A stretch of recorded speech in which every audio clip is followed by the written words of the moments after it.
वैसे मैं अब आपको बताता हूँ स्टैंडर्ड फॉर्म इंग्लिश की क्या होती है। वो कौन सी ऐसी स्टाइल है जिसमें आप बोलेंगे तो दुनिया भर के कोई भी लोग, मतलब दुनिया में चाहे जितने लोग हों इंग्लिश बोलने वाले, चाहे वो जापान हो, फ्रांस हो, इटली हो, कहीं भी हो, अमेरिका, ब्रिटेन, चाहे जो हो, अगर कोई भी आदमी दुनिया का अच्छा खासा पढ़ा लिखा है और इंग्लिश का जानकार है तो कभी नहीं कह सकता कि आप गलत इंग्लिश बोल रहे हैं। ठीक है, तो अब मैं आपको वो स्टाइल बताता हूँ जो एकदम वर्ल्डली एक्सेप्टेड है और एकदम ऑक्सफोर्ड, कैम्ब्रिज जैसी यूनिवर्सिटीज़ भी जिसको मानती हैं, दुनिया मानती है उसको, इसलिए आप उसी में बोलिए, सबसे बेटर रहेगा, सबसे बेस्ट रहेगा। देखिए, मैं आपको एक सेंटेंस मैंने आपको बताया था, अभी मैं वही लिख के बताता हूँ कैसे कैसे आप उसको सही से पढ़ सकते हैं। That was WAS, that was not NOT, not a proper P,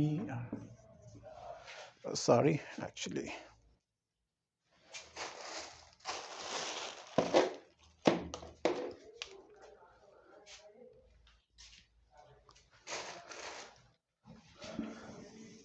दिख नहीं रहा इससे, तो मैं थोड़ा मार्कर चेंज करता हूँ और आप उसके बाद आपको सब कुछ दिखेगा। देखिए, एक एग्जांपल मैंने आपको प्रीवियस की वीडियोस में बता दिया है, मतलब एग्जांपल मैंने दिया था, फिर मैं बता दे रहा हूँ आपको अब ये स्टैंडर्ड में कैसे बोली जाती है। देखिए, that was not a proper, और ये JUMPER, जंपर। अगर आपको याद हो तो जॉर्डी की एक्सेंट बताते समय, मतलब जॉर्डी स्टाइल में इंग्लिश कैसे बोली जाती है, जो ब्रिटेन की एक एक्सेंट है, तो मैंने आपको बताया था, यही एग्जांपल मैंने दिया था, that was not a proper jumper. उस टाइम पे मैंने आपको बताया था। वैसे इस टाइम पे भी मैं आपको ये बता दे रहा हूँ, इसमें अलग अलग स्टाइल में बोल के कि कैसे ये चीज़ बोली जाएगी, और उसके बाद फिर मैं आपको लास्ट में एकदम स्टैंडर्ड एक्सेंट बताऊंगा, एकदम स्टैंडर्ड स्टाइल इंग्लिश की जो पूरी दुनिया मानती है। ठीक है, तो देख लेते हैं इसी को। That was not a proper jumper, पहले अपने इंडियन स्टाइल में, that was not a proper jumper, that was not a proper jumper, ऐसे हम लोग बोलते हैं। ठीक, अब ब्रिटिशर्स इसी को, that was not a proper jumper, that was not a proper jumper. Americans, that was not a proper jumper, that was not a proper jumper, इसी चीज़ को। और रूस वाले जो टाको टा पढ़ते हैं और डाको दा की तरह बोलते हैं, वैसे राशन स्टाइल मैंने आपको बता देता हूँ अभी। तो इसको, that was not a proper jumper, that was not a proper jumper, ये राशन स्टाइल होती है, मतलब जो रूस वाले इंग्लिश बोलते हैं वो ऐसे बोलते हैं।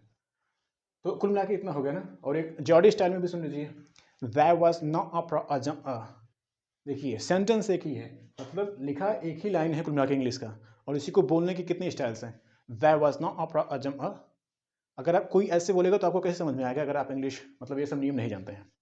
तो इतनी वैरायटी मैंने आपको बोल के दिखाया। अब मैं आपको स्टैंडर्ड प्रोनाउंसिएशन बताता हूँ कि इसको एकदम शुद्ध तरीके से कैसे बोला जाएगा। देखिए, मैं लिख के बता देता हूँ, that was not a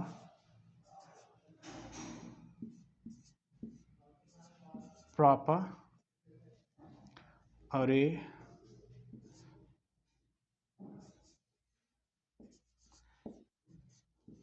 jump. ये देखिए, ये है इसकी एकदम स्टैंडर्ड प्रोनाउंसिएशन।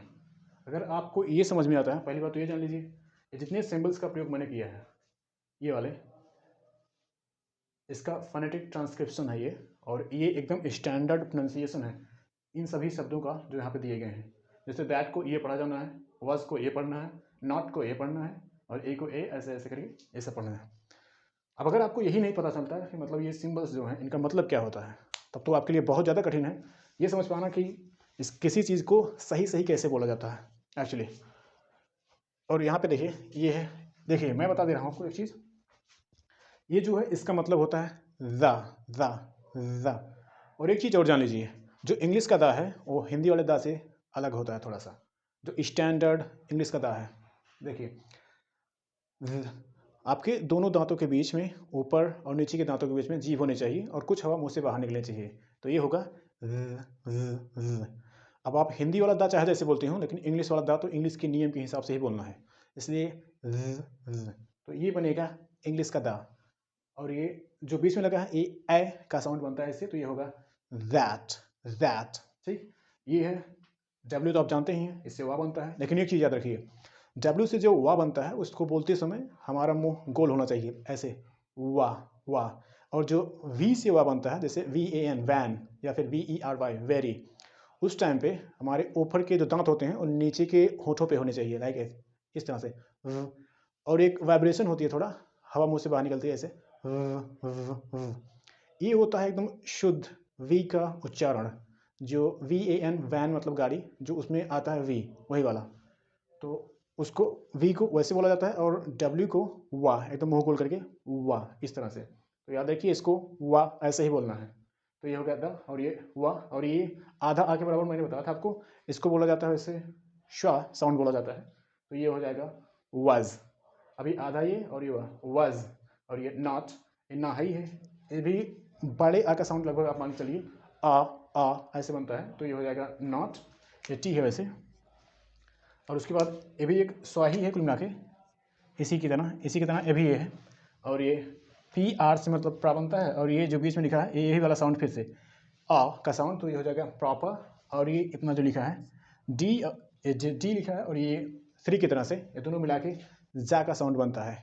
आप कभी चेक करना चाहें तो कुछ भी, जैसे जंप, अगर आप चेक करना चाहें इसका मतलब जा ही होता है, कुछ और होता है, तो आप जंप का उच्चारण कभी चेक करें, उसमें एकदम शुरू में ही ये डी और ये जो 3 टाइप का दिख रहा है ना, ये सबसे पहले दिखाया जाएगा, क्योंकि यही होता है स्टैंडर्ड प्रोनाउंसिएशन का सिंबल। तो ये होगा ज, और ये आ, जो ये इस तरह से दिख रहा है ना, कुछ इस तरह से, ये बनता है आ का साउंड, और ये माँ है तो, और ये लास्ट में फिर यही शो वाला, तो जंपा, कुल मिला के ये। और एक चीज़ हो, एक ये सब भी लगा देते हैं थोड़ा सा, बस देखिए अब ये हो गया इतना चीज़। इसी चीज़ को यहाँ पे लिख दिया गया है, that was not a proper jumper. ये देख के अब आप बोलेंगे तो आप कभी भी गलत नहीं बोलेंगे। एक चीज़ और याद रखिए, ये जो मैंने थोड़ा मतलब ये थोड़ा सा यहाँ पे लिखा है ना, ये इसको बोला जाता है प्राइमरी स्ट्रेस, और ये इस चीज़ को दिखाता है कि कहाँ पे आपको ज़्यादा जोर दे के बोलना है, कहाँ पे कम जोर दे के बोलना है। जैसे ये जो प्रॉपर है ना, इसको अगर आप ध्यान से देखेंगे, इसमें 2 सिलेबल्स होते हैं। आप सिलेबल मैं कभी और बता दूंगा, लेकिन घुमा के आप जान लीजिए, इसको अगर आप तोड़ेंगे 2 भागों में टूटेगा, प्रॉपर, प्रा और पर। तो प्रॉपर में जैसे ये लिखा जाए PROPER, प्रॉपर है ना, ये इसको आप तोड़ेंगे 2 भागों में टूटेगा, ये प्रा और पर।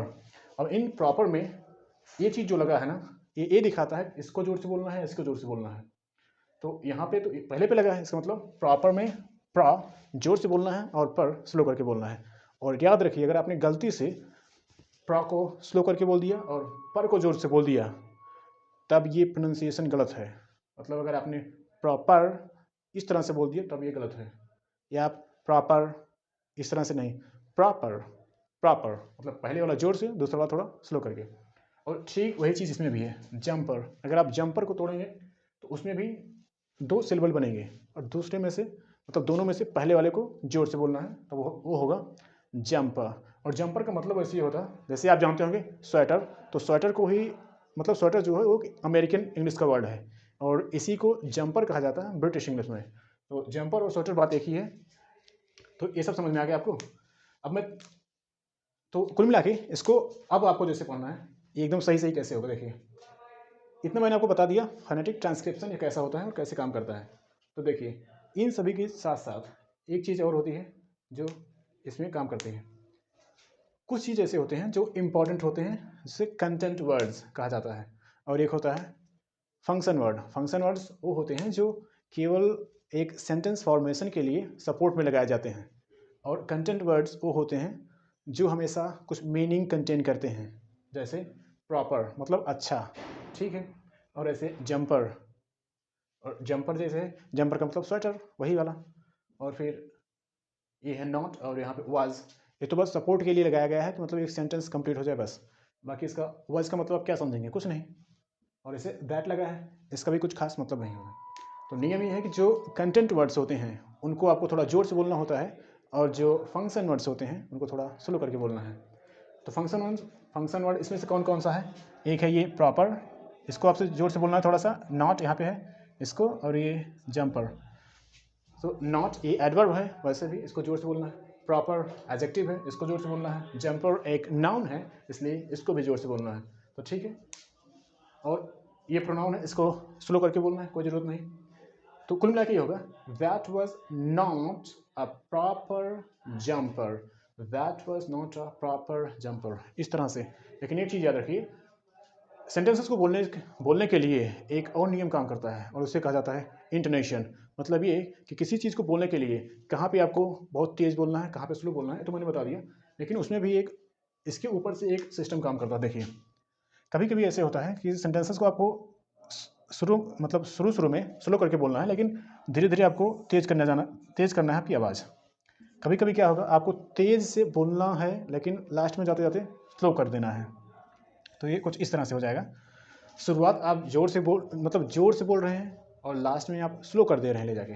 और एक ये हो सकती है स्थिति कि आप शुरू में बहुत स्लो करके बोल रहे हैं और लास्ट में आप जाते जाते बहुत तेज़ बोल रहे हैं। तो ये नियम कैसे काम करता है, इसको इंटोनेशन कहा जाता है वैसे इंग्लिश में, पता नहीं आप जानते हैं कि नहीं जानते। ये वॉइस मॉड्यूलेशन का काम करती है। मतलब अगर आप किसी से बात करेंगे और आपका इंटोनेशन सही है, तो आपके सामने जो कोई आदमी होगा वो ये आपकी बात से समझ जाएगा कि ये आदमी अभी आगे और बोलना चाहता है या बस यहीं पे ख़त्म कर देगा। जैसे मैं आपको दिखाता हूँ, तो जो साउंड होना चाहिए ना, कुल मिला के इस तरह से, मतलब राइजिंग से शुरू होना चाहिए और फॉलिंग की तरफ। जब शुरुआत में आपको जोर से बोलना है, धीरे धीरे ले जाके ख़त्म कर देना है सेंटेंस को, मतलब डाउन कर देना है अपनी आवाज़ को। तो ऐसे होगा, that was not a proper jumper, that was not a proper jumper, that was not a proper jumper. और अगर आप इसी को कुछ इस तरह से बोलते हैं, that was not a proper jumper, आप याद रखिए आप ट्रांसलेट जरूर कर चुके हैं इसको हिंदी से इंग्लिश में, लेकिन ये बोलने की स्टाइल गलत है क्योंकि आप नियम के पूरा खिलाफ जाके बोल रहे हैं। जब आप ये बोलेंगे ना कि that was not a proper jumper, मतलब आपने उल्टा कर दिया। आपको शुरू से तेज़ बोलना था और लास्ट में जाके स्लो करना था, लेकिन आपने किया क्या, मतलब शुरू में ही आपने स्लो कर दिया और लास्ट में आपने तेज़ कर दिया। तो इसका मतलब क्या होगा, देखिए, जब कोई भी इस तरह से बोलता है ना, मतलब राइजिंग से, मतलब तेज़ से बोलना शुरू किया, धीरे धीरे जाके स्लो कर दिया, ये चीज़ इस चीज़ को दिखाती है कि ये आदमी अब इसके आगे नहीं बोलेगा कुछ। तो अब आपकी बारी है, अब आप शुरू करिए जो कुछ बोलना हो। लेकिन जब आप शुरुआत में ही स्लो बोलते हैं और धीरे धीरे तेज़ करते जाते हैं लास्ट तक, इसका मतलब ये होता है कि ये आदमी अभी आगे और कुछ बोलेगा, इसलिए आप चुप ही रहिए। समझ में आया? इंटोनेशन यही चीज़ दिखाती है। जैसे मैंने जब ये कहा, इसको सही से पढ़ने का तरीका यही है, that was not a proper jumper, that was not a proper jumper. इस तरह से आप बोलेंगे ना, तो सामने वाला ये समझ जाएगा कि बस अब ये यहीं तक बोलेगा, इसके आगे और कुछ नहीं बोलेगा, तो अब मेरी बारी है, मुझे बोलना आगे। लेकिन जब आप ये बोलेंगे इस तरह से, that was not a proper jumper, तो ये चीज़ इस चीज़ को दिखाती है कि ये अभी कंप्लीट नहीं हुआ है, ये कुछ और बोलना चाहता है। जैसे इसमें आपको कुछ जोड़ के बोलना हो, that was not a proper jumper that I bought yesterday, मैंने जो कल स्वेटर खरीदा था, जो स्वेटर मैंने कल खरीदा था वो अच्छा नहीं था, कुल मिला के ऐसे ही। तो इसमें जब इस सेंटेंस में जैसे जो लिखा है, इसमें अगर आगे भी आपको कुछ बोलना हो, तब जो आपने शुरू में तेज़ बोलना शुरू किया, लास्ट में ले जाके स्लो कर दिया, तो आप फिर इस तरह से ना बोल के आप इसको इस तरह से बोलिए, इस तरह से, मतलब स्लो बोलना शुरू करिए और धीरे धीरे तेज़ कर दीजिए ले जाके। अब अगर आगे आगे इसी में कुछ और बोलना होगा, जैसे जंपर, अब इसमें बोल दीजिए proper jumper, that was not a proper jumper that I bought yesterday, यही मान लीजिए लिखा है, लेकिन जगह नहीं यहाँ पे लिखने की। GHAT, that I bought, BOUGST, that I bought yesterday, GAY, that I bought yesterday. मान लीजिए इतना बड़ा ये पहले से लिखा है और इसी में आपने ए और जोड़ के बोलना है आपको। तो अब तो स्थिति बदल गई है, क्योंकि आपको यहीं पे ख़त्म नहीं करना है जंपर पर, इसको आपको आगे ले जाना है। तो इसका मतलब आपको स्लो करके बोलना है और लास्ट में जाते जाते आपको आवाज़ तेज़ कर देनी है। ये चीज़ इस चीज़ को दिखाती है कि ये आदमी अभी और कुछ बोलेगा इसके आगे। अब देखिए इसी को, पहले आप कैसे बोल रहे थे इसी सेंटेंस को, इसी वाक्य को, जैसे that was not a proper jumper, that was not a proper, आपसे किसी ने पूछा तो आपने कहा कि भाई जो मैंने स्वेटर खरीदा था यार वो अच्छा नहीं था। तो आपको इतना ही बोलना है बस, जो मैंने स्वेटर खरीदा था ना वो अच्छा नहीं था, आपको इतना ही बोलना है। तो आप क्या बोलेंगे, that was not a proper jumper, बस that was not a proper jumper. अगर आप ध्यान से सुने, ध्यान दें, तो आपको लगेगा कि आवाज़ पहले शुरू में बहुत तेज़ थी, धीरे धीरे स्लो हो गई और धीरे धीरे एकदम स्लो हो गई। इसका मतलब बस मुझे इतना बोलना है। लेकिन अब आपको इसी में कुछ आगे बढ़ा के बोलना है, तब कैसे बोला जाएगा, देखिए। अब इसी को थोड़ा बदल के बोलिए, that was not a proper jumper that I bought yesterday, that was not a proper jumper that was not a proper jumper, that was not a proper jumper. अब अगर आप ध्यान से सुने तो मेरी आवाज़ अब बदल रही है, क्योंकि मुझे आगे कुछ और बोलना है इस सेंटेंस में, यहीं रुकना नहीं है। तो इस तरह से ये होगा, that was not a proper jumper that I bought yesterday, that was not a proper jumper that I bought yesterday. ठीक, सो इसको कहा जाता है वॉइस मॉड्यूलेशन, या फिर इसको आप कह सकते हैं या इंटोनेशन, इसको इंटोनेशन कहा जाता है। वैसे देख लीजिए, INTONATION, सो इसी को कहा जाता है इंटोनेशन। ठीक, अब ये हो गया इंटोनेशन। तो आज के लिए वैसे भी बहुत कुछ मैंने बता दिया है इसमें यहाँ पे, और रही बात एक्सेंट की तो इतना मैंने आपको ऑलरेडी बता दिया है यहाँ पे। अब कुछ चीज़ और सुन लीजिए, मैंने आपको पहले बता दिया है कि जितनी भी एक्सेंट्स, मतलब जितने भी इंग्लिश बोलने की स्टाइल मैंने आपको बताई है, उसको बताने का मकसद यही था कुल मिला के कि आपको समझ में आने चाहिए कि दुनिया भर के लोग एक ही भाषा को किस तरीके से अलग अलग बोलते हैं, कैसे हर एक देश की इंग्लिश अलग हो जाती है एक दूसरे से। अगर आपको ये नियम पता है तो आप आराम से इनको समझ सकते हैं, लेकिन मैंने आपको पहले बता दिया है कि जितनी एक्सेंट्स बताई गई हैं, चाहे वो जापानीज़ हो, चाइनीज़ हो, ब्रिटिश हो, या फिर फ्रेंच हो, पोर्चुगीज़ हो, या फिर जर्मन हो, कोई भी स्टाइल, ये बस केवल आपकी नॉलेज के लिए बताया गया है, और आप इसको केवल जानते रहिए। अगर वहाँ का कोई आदमी मिलता है तो आप उससे उस स्टाइल में बात कर सकते हैं, लेकिन फॉर्मल स्टाइल में, मतलब आपको जैसे मैंने बताया, कोई टीचर प्रोफेसर हो, कोई बहुत बड़ा अधिकारी हो, किसी देश का राष्ट्रपति प्रधानमंत्री हो, उस स्थिति में आप इन सभी स्टाइल्स का प्रयोग नहीं करेंगे। जैसे मैंने आपको बताया, ये वाली है एकदम standard form, that was not a proper jumper. आप यही बोलिए, एकदम स्टैंडर्ड है, इसमें कोई दिक्कत नहीं है। सभी लोग जो बड़े बड़े लीडर्स हैं दुनिया के, चाहे वो UNO में बैठक हो, कुछ और हो, बड़े बड़े जो डील्स होते हैं, लगभग सब कुछ इसी स्टाइल में होते हैं, मतलब एकदम स्टैंडर्ड लेवल की। तो आप यही बोलिए। तो इतना तो ये हो गया। और रही बात एक्सेंट बताने की, मतलब और स्टाइल बताने की, तो मैं बताने को तो और बता सकता हूँ, लेकिन बहुत बड़ी वीडियो हो जाएगी कुल मिला के, तो अभी के लिए इतना ही।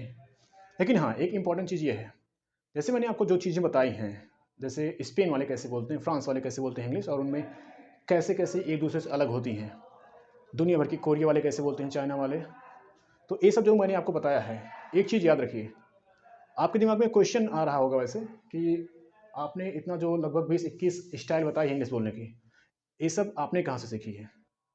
तो इसके बारे में मैं ज़रूर बताना चाहूँगा। देखिए, मैंने जितनी चीज़ें बताई हैं यहाँ पे आपको 2-3 वीडियो पहले पहले से बता मतलब पहले बता चुका हूँ, और ये वाली लास्ट वाली वीडियो होगी शायद एक्सेंट के ऊपर। तो ये सारी चीज़ें मैंने, अमेरिका में एक इंग्लिश के प्रोफेसर हैं, अगर आप लॉस एंजलिस का नाम जानते हो, लॉस एंजलिस एक शहर है अमेरिका में, अमेरिका में इंग्लिश के एक प्रोफेसर हैं, वो इंग्लिश प्रोफेसर रह चुके हैं। उसके बाद वो इंग्लिश लगभग पिछले 20 साल से इंग्लिश ट्रेनर हैं, मतलब इंग्लिश में ट्रेंड करते हैं लोगों को। जो अलग अलग देशों के बहुत बड़े बड़े खिलाड़ी होते हैं, गायक होते हैं, एक्टर एक्ट्रेस होती हैं, वो सभी लोग, जैसे Kenya, Vietnam, Nigeria, Japan, China, अलग अलग देशों के लोग अमेरिका में, लॉस एंजलिस में उनसे स्टैंडर्ड अमेरिकन इंग्लिश सीखने जाते हैं। तो उनकी किताब में जिस तरह से जो जो शब्द, जो जो नियम कानून बताए गए थे, मैंने आपको वही सब बताया है। और ये सब जितना 20-21 मॉडल आपको बताया है मैंने, 20-21 नहीं, लगभग 23-24 हो सकता हो गया हो, तो कुल मिला के मैंने इतने आपको बताया है। ये सब मैंने ब्रिटिश टीचर्स और अमेरिकन टीचर्स और अमेरिकन बुक्स से जो पढ़ा है मैंने आपको बताया है। और प्लस कुछ चीज़ें इसमें से हैं जो ब्रिटिश टीचर्स ने बताई है। ब्रिटिश टीचर्स मतलब वो लोग नेटिव टीचर्स हैं, वहीं के रहने वाले हैं, ऑक्सफोर्ड कैम्ब्रिज के पढ़े हुए टीचर्स थे। तो उन लोगों ने जो कुछ भी बताया था अपने वीडियोज़ में कि हमारे यहाँ ऐसे बोली जाती है, उन लोगों ने दिखाया भी था कि हमारे लोग ऐसे ऐसे बोलते हैं वीडियोज़, लेकिन मैं दिखा नहीं सकता क्योंकि ये डिजिटल बोर्ड नहीं है। तो ये सब सोर्सेस थे जहाँ से मैंने आपको ये सब बता दिया है। तो उम्मीद करता हूँ आपको बहुत कुछ समझ में आ गया होगा। और इस एक्शन की वैसे, जैसे एक चीज़ और जान लीजिए, मैंने आपको कहीं कहीं पे केवल 1 या 2 नियम बताए हैं। जैसे जापानीज़ इंग्लिश में केवल 2 नियम, और स्पेनिश इंग्लिश में मैंने बताया था लगभग 2 नियम उसमें भी, और कहीं कहीं फिलीपींस में केवल 1 ही बताया था। तो इस तरह से मैंने 1 या 2 नियम बताया आपको, अलग अलग एक्सेंट्स में या अलग अलग देश के जो बोलने की स्टाइल होती है वो वाली। तो इसका मतलब आप ये ना समझें कि एक देश में केवल एक ही स्टाइल है, मतलब केवल एक ही नियम है। जैसे मैंने फिलीपींस में शायद एक ही बताया था, एक ही नियम कि यहाँ वाले इस तरीके से बोलते हैं। तो इसका मतलब आप ये ना समझें कि फिलीपींस वाले केवल एक ही स्टाइल अलग, मतलब एक ही नियम अलग है, उसमें भी और कई सारे नियम हैं। लेकिन आप सोचिए, मैंने आपको 20-21 स्टाइल बता दी है लगभग। अब आप सोचिए, अगर मैंने एक में 5 नियम बता दिए तो लगभग 100 नियम हो जाएंगे, तो वीडियो बहुत लंबी हो जाएगी। इसलिए मेरा मकसद था कि आपको बताना कि देखिए ऐसे ऐसे अलग अलग स्टाइल में इंग्लिश बोली जाती है, और अगर आप ये सब जानते हैं तो आप आराम से समझ सकते हैं। ठीक है, तो ये सब। और मैंने कुछ लोगों से बात भी की है जो अपने देश में हैं और विदेश में हैं, जो बड़ी बड़ी कंपनीज में काम करते हैं। तो उन लोगों ने बताया, हाँ, जो मतलब जो कुछ आपने बताया है, मतलब मैंने उनको उस टाइम पे ये सब भी बताया था कि यहाँ के लोग ऐसे बोलते हैं, वहाँ के लोग वैसे बोलते हैं। फ़ोन पे जब बात हुई तो उन लोग कहते थे, हाँ सर, ऐसा हुआ है हमारे साथ, मैंने भी बात की है और ये लोग ऐसे ही बोलते हैं। लेकिन मुझे समझ में नहीं आती थी क्योंकि मुझे पता नहीं था कि ये सब नियम कानून ऐसे काम करता है।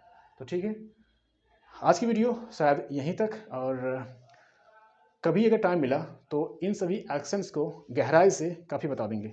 जैसे मैंने एक एक दो दो नियम बताए हैं लगभग सभी में, सभी स्टाइल में। तो जितने नियम होते हैं और बोलने की जो स्टाइल और है, जो और सारे नियम हैं, वो सब बता दिए जाएंगे। तो मुझे लगता है सब कुछ पूरा ही हो सकता है, हो चुका है आज। तो चलिए वीडियो को समाप्त करते हैं कुछ लाइनों के साथ। खुशियाँ मिलती नहीं मांगने से, मंजिल मिलती नहीं रुक जाने से। खुशियाँ मिलती नहीं मांगने से, मंजिल मिलती नहीं रुक जाने से। भरोसा रखिए खुद पर और अपने उस रब पर, क्योंकि वो सब कुछ देता है बस सही वक्त आ जाने पे। So thank you so much for watching the complete video from the beginning till the end. We'll meet in some of the video. Till then, take care and goodbye.